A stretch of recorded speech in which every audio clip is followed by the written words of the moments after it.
This morning I want to talk to you about light. As a church family, we've been calling for light for a little while now. On Friday night, if you're with us, we prayed for light into our nation, into every aspect of our life. And Adam has been teaching into light, and we're exploring a little bit. And this year, I've experienced God's light in a way I haven't before. I've also experienced his love and redemption much more and in a deeper way that I've never done it before. And I want to share this with you because it excites me. And when something excites me, I want to share it with you. So this morning we're going to be talking about light. We're going to talk about Oliver's morning routine. Oliver's my son. And we're going to talk about the woman at the well. So we said this, that Jesus is the light. And he wants to shine light in every aspect of your life. He wants to shine light in every aspect of my life. If we read in John 12, verse 46, we read this: I have come into the world as a light, so that no one who believes in me should stay in darkness. No one who believes in me should stay in darkness. That is his desire for you and I, to be in light and not in darkness. He does not live in darkness. When things are exposed in his light, they are brought to bring restoration and healing, not shame, guilt, and fear. In Ephesians 5, verse 13, we read this: But everything exposed by the light becomes visible, and everything that is illuminated becomes light. In the Mirror version, the same verse reads this: Darkness loses its grip upon that which light manifests. Light displaces darkness.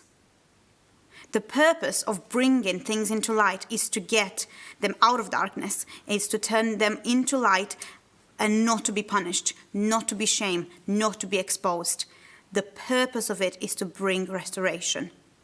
He wants to shine his light into every thought, every aspect, every secret, every place in your life, because he wants to redeem it.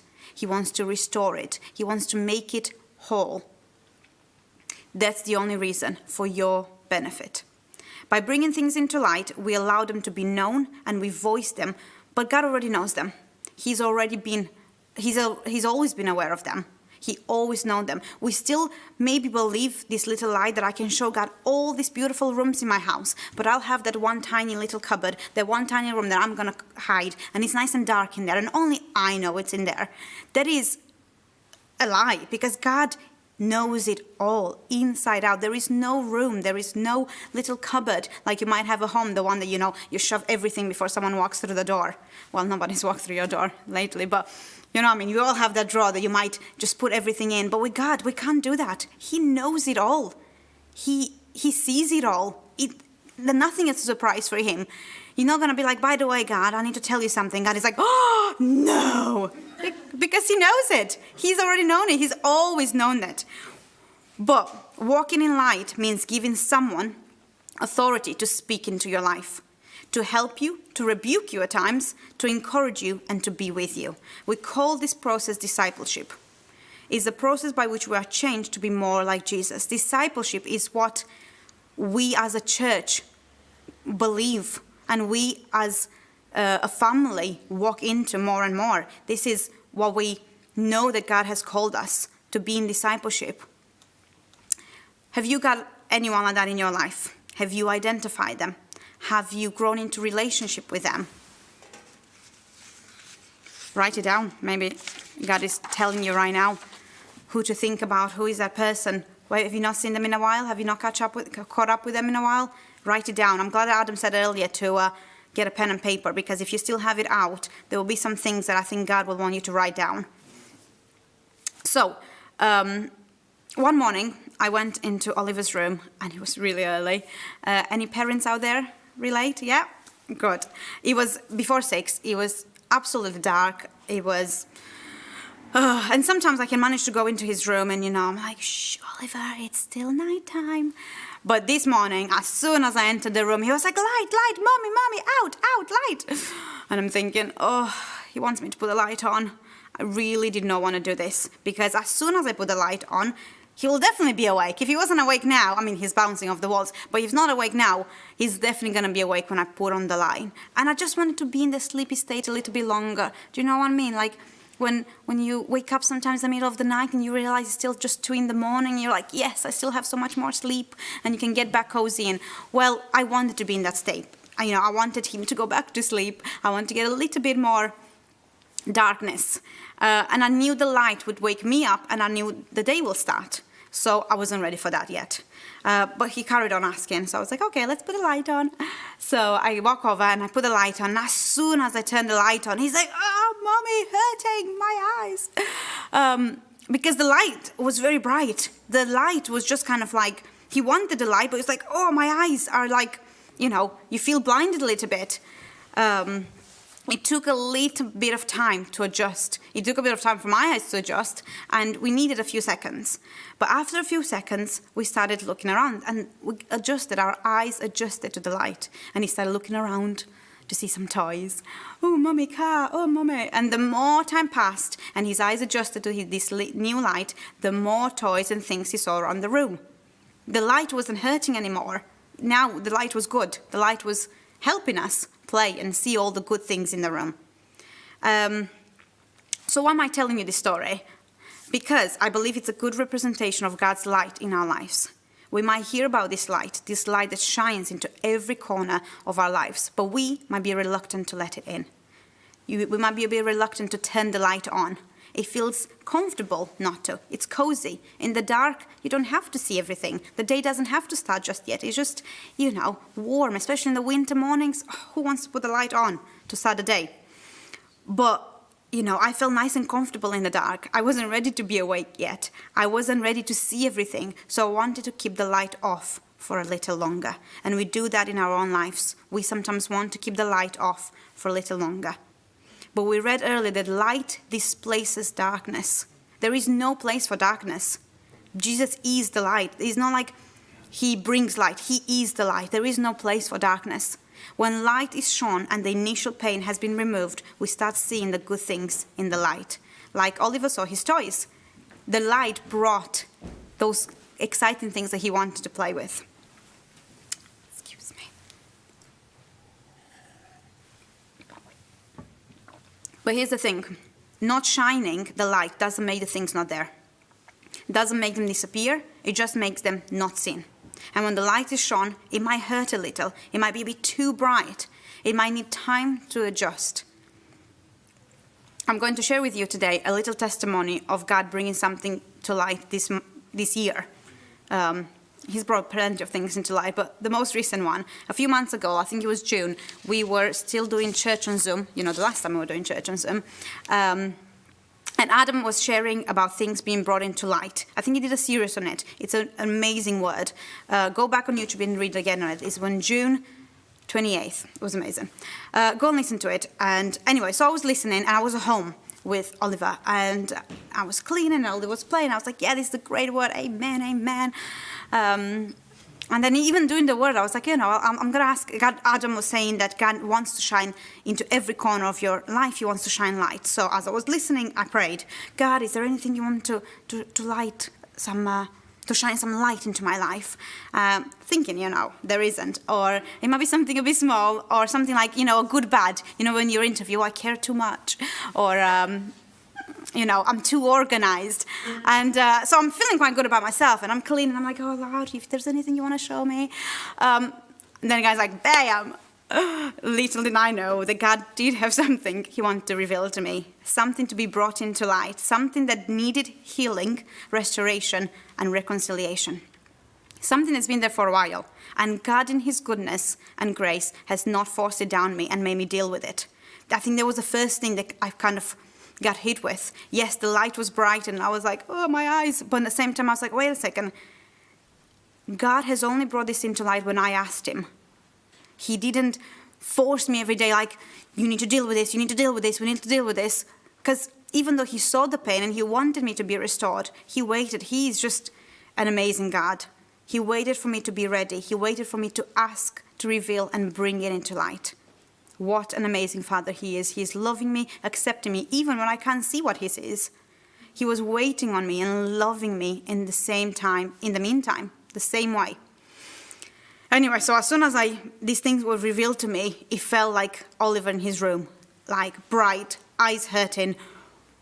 I feel a bit like this now. The lights are everywhere, like, I felt exposed. I felt vulnerable. I felt like this light was hurting me. But in reality, God knew about it all along. I wasn't exposed. I wasn't shamed. I was just beginning the process of being healed. Because I didn't see everything the way he sees. I saw it from my point of view, so I only saw the pain. When God revealed it to me, I only saw the pain. But he sees the whole picture. God was telling me that he didn't reveal it to me to shame me, to guilt me, or to punish me, but to restore and heal me. And in that moment, I was like, thank you, Lord. Let's read the story of the woman at the well in John chapter 4. And Adam already read the first few verses of this, so you kind of know where it starts. But let's read from verse 6 to verse 10. It says this: Now Jacob's well was there, and Jesus, tired as he was from the journey, sat down by the well. It was about noon. When a Samaritan woman came to draw water, Jesus said to her, "Will you give me a drink?" His disciples had gone into the town to buy food. The Samaritan woman said to him, "You are a Jew, and I'm a Samaritan woman. How can you ask me for a drink?" Jesus answered her, "If you knew the gift of God and who it is that asks you for a drink, you would have asked him, and he would have given you living water." Now, the woman is kind of confused at this point because she's like, so am I asking you for a drink or are you asking me for a drink? You don't even have something to get water out with. And if you have this amazing water, why are you asking me for a drink?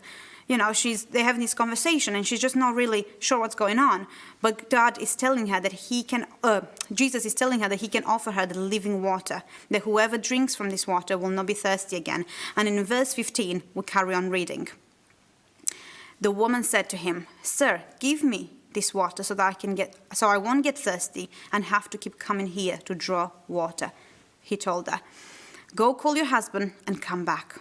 "I have no husband," she replied. Jesus said to her, "You are right when you say you have no husband. The fact is, you've had 5 husbands, and the man you now have is not your husband. What have you said is quite true."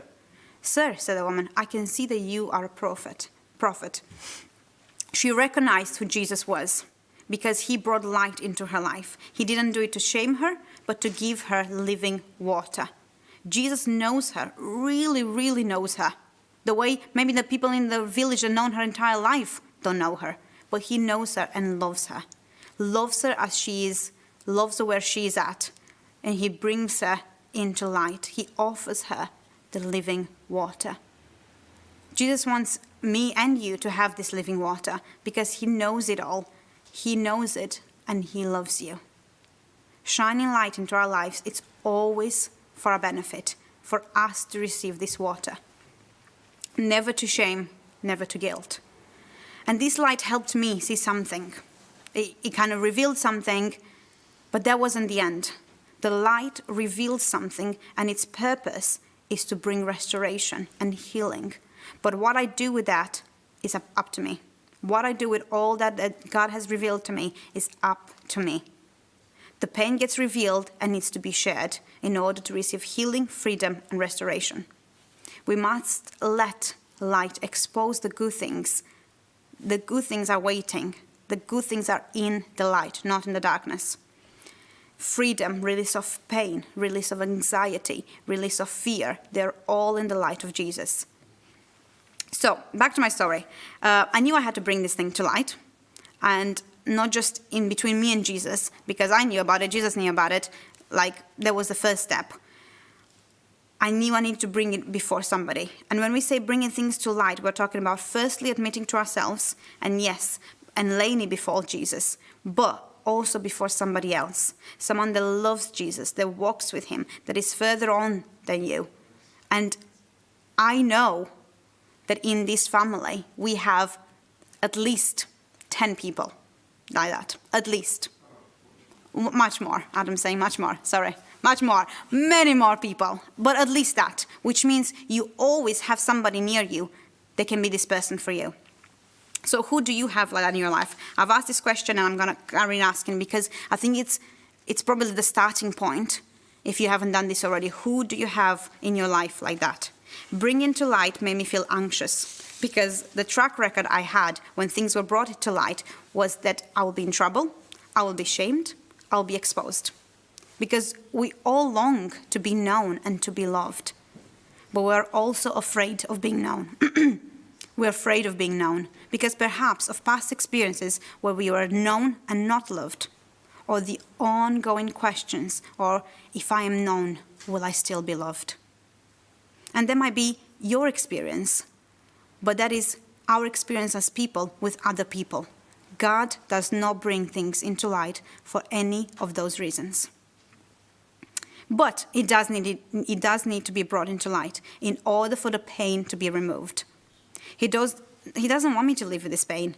Therefore, he wants to take it away. But it can't be taken away when it's hidden. We believe the lie that if we don't expose, we're keeping ourselves away from pain. If I don't talk about it, then I don't have to feel this pain. Well, guess what? You are feeling it. You are walking in it. You are living in it. And out of it. It does not go away by not exposing it. That is a lie that we tell ourselves. And it's a lie that I have to stop believing. And it's a lie that you have to stop believing. It's a lie. You are not more healed by not talking about things. But it does hurt. It does take hard work. It's not easy. It's not a walk in the park. But what you receive in return is beautiful freedom. It's life. It's necessary if I want to walk in freedom and in life. It's like this. At my house, I love cleaning and I love tidying. And I love it's mainly because I love having a clean environment around me. But imagine if instead of cleaning and tidying, because I want a clean environment, I just turn off the lights. And then I'd say, oh, it's tidy. It's not. But then saying that I don't want to turn the lights on because that makes it messy. The light doesn't make it messy. It's already messy. Turning off the light and then receiving people in my house, hello, come and welcome into my very clean house, doesn't make me live in a clean house. It just makes you not see it. The light doesn't make it messy. It's already messy and dirty. I just don't see it.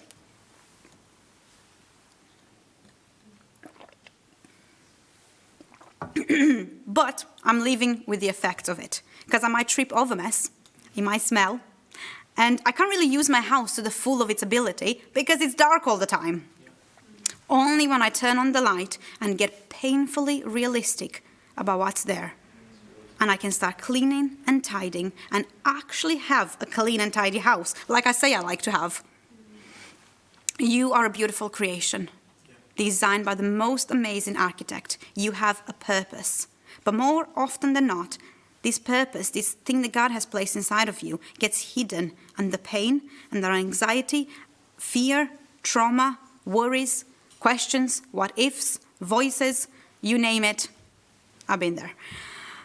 But a few weeks ago, when we were here at church, Faye had a picture of a music box with a ballerina. You know, those really pretty ones that, like, when you open it, it's like, or whatever song comes on.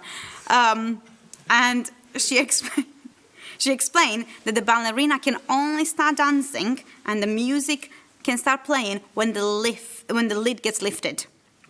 When the lift is down, there is still a beautiful ballerina there. She still has the ability to dance, but she's just laid down. She's not, he's not using to her the best of her ability. You are a dancer. When you allow light to shine and redeem what's inside, you can start dancing. Not right now, Adam. But when we don't share things when we don't bring them to light, things remain in the dark. And the enemy can use things in the dark. Things unsaid and unshared have power over our mind, have power over us. When things are exposed, Jesus takes the pain and the enemy has no power over it. I hope you'll all agree with me, but do you all sometimes have those voices in your head and they tell you that you're not good enough, that you might not be loved, don't do this, don't do that, maybe do the insecurities, the fears, sometimes when we don't share things and we don't expose them, the voices get louder and louder. The conversation then happens between me and my voice in his head. And that's not a really good conversation. I don't really get to a very good place when the conversation happens in my head with these voices. But when I share it, it's kind of like straight away it loses its power. It's like this. And Adam prayed that some things might get dropped into my mind, but I just thought about it. If you read, if you have a 2-year-old, you'll read a lot of kids' stories. But one of the stories that I read with Ollie is called The Gruffalo's Child. And the Gruffalo tells his child to, don't go in the wood because there's the big bad mouse. And everyone knows about the big bad mouse, but actually doesn't exist. Because when it comes to the big bad mouse, the mouse, which is a little tiny mouse, gets on a twig and the shadow reflects this big, ugly monster that everyone's scared of. Oh no, he eats Gruffalos. But the reality is that it's a tiny mouse. That the Gruffalo would have a lot of power over this tiny mouse. And it's the same with when we share things. They can seem so big and so overwhelming in our mind and so scary. The big bad mouse has terrible fiery eyes and terrible long tails, and he's very terrible, horrible. But actually, when we look into it, it was just a tiny mouse on a twig, and the shadow just looked bigger than it was. When we expose things to light, we are like kind of cutting the power from the enemy. There's no power there. Then the conversation doesn't happen between me and my head. It happens between me and God. It happens between me and somebody that has God's voice. And that, trust me, it's a much better conversation. It always brings me to a much better place than me with my own voices talking. Please tell me that you also have these voices, because otherwise it's just me with these voices. So, to my story, I knew I had revealed something. I knew God brought something into light. Then I had to share it. This is discipleship. This is the next step. And I had a week before my meeting in which I was going to bring these things into light. And it wasn't a great week. I struggled with insecurities and wondering if it's the right thing. I wondered how will I be seen after I share. I wonder what's the point? It already happened. Why talk about it? Why bring the past up? But it was also a week where God reminded me at every step that he is with me, that he wants to take the pain away, that revealing it to me was not the end. There was pain that needed dealing with. That's the only reason he ever revealed things to us. So I did share it. And yes, I was loved, and I was accepted, and I was valued, and I learned a bit more about me and about how God sees me. And it started a new process of dealing with some pain that gave me freedom and carries on giving me freedom. And I'm walking in this freedom today. Freedom that I'm walking now, not later. Not when I die and I go to heaven, but right now. Would God have loved me the same if I didn't share it? Yes. Would Adam and Faye have loved me the same if I didn't share it? Yes. That wasn't the question. That wasn't the main problem. That shouldn't have been the thing that stopped me. The only person it would have affected if I didn't bring it to light would have been me. And in effect, the people around me. Because here's the truth. We sometimes believe that this pain only affects us. Therefore, if I don't do anything with it, I'm the only one suffering. Which in one sense it's true, because you are the one in pain, you are the one in it. But we are surrounded by people, and we're meant to be surrounded by people. People that this pain would also have an effect on. I know from which place I want to operate with myself and the people around me. And that is from a place of no pain, no insecurities, no anxieties, no fears. But from a place of freedom and love. For my benefit, but also for the benefit of everyone around me. I have received all that I have received for myself, but also for everyone else around me. Whatever I have, it has come from people that received something and gave it out. Therefore, I want to do that. Everything that I receive, I want it to be for me, for my benefit, for my freedom, but also for everyone around me. In John 4, we carry on reading the story about the woman at the well, and in verse 28 we read this. Then leaving her water jar, the woman went back to the town and said to the people, "Come see a man who told me everything I've done. Could this be the Messiah?" They came out of the town and made their way towards him. She received something, the living water, but she did not keep it to herself. She wanted to tell everyone about it. She wanted to shout about the good news to everyone she met. She ran into the village, which, if you think about it, she's like, this man told me everything about me. She told me I have no... Oh, wait, you guys might not know that I've had 5 husbands. Oh, but that didn't stop her sharing. That didn't stop her telling everybody about this man she met. We're meant to receive life and give it further. In verse 39 to 41 of the same chapter, we read this. Many of the Samaritans from that town believed in him because of the woman's testimony. He told me everything I have ever done. So when the Samaritan came to him, they urged him to stay with them, and he stayed 2 days. And because of his words, many more became believers. The testimony of one woman, the light that shone into one woman's life, because of it, she received life. She was restored. And she went out and gave it to everyone else. That is how it's meant to be, always. In John 8, verse 12, in the Mirror Bible version, we read this. As Jesus continued to say, I am the light of the world. Whoever journeys with me shall not walk in darkness, but will radiate the light of life. Radiate, echo, resonate. We are called not to bring this light out into the world once we receive it. We're meant to give it out wherever. And you don't just, oh, well, I'm going to wait until I'm fully restored and then I'll give it out to everybody else. No, I've learned about this one thing, then there must be at least one other person out there that this can be helpful to. And then I deal with another thing, and then I give that thing out. Don't believe the lie that you have to wait to be whole. Nobody in this world is whole yet, and we will be one day. But whatever you've received, give it out to somebody else, and then carry on receiving it and carry on giving it out. Adam said this recently. The lockdown is not the problem, but the magnifying glass to something that is already there. I encourage you to reflect. I'm going to give you some questions, write them down. If you want to, take a picture, go back onto this word. But I encourage you to reflect on this question, to spend some time asking the Lord for guidance, asking these questions. Spend some time with the people that will help you answer these questions, people that love you, people that are with you and they're for you.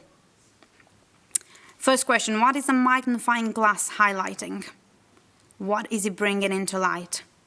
In what stage are you at the moment? In the comfortable, nice darkness? In the painfully light stage, where like the light is still kind of hurting your eyes? Are you in the adjusting and just about starting to see the toys that are starting to take form? Are you enjoying the light? We must answer these questions in order to know where we are. I know where I am. I have spent time pondering on these questions. I have people in my life that I grew in relationship with, and I share everything that is inside of me. There is light in every aspect of my life. I can honestly say that there is nothing that these 2 or 3 people don't know about me. That has brought me so much freedom, so much restoration, so much life. Everything that has been brought into light into my life for my benefit. And when God will reveal any more, I will carry on bringing into light and let him heal me and redeem me.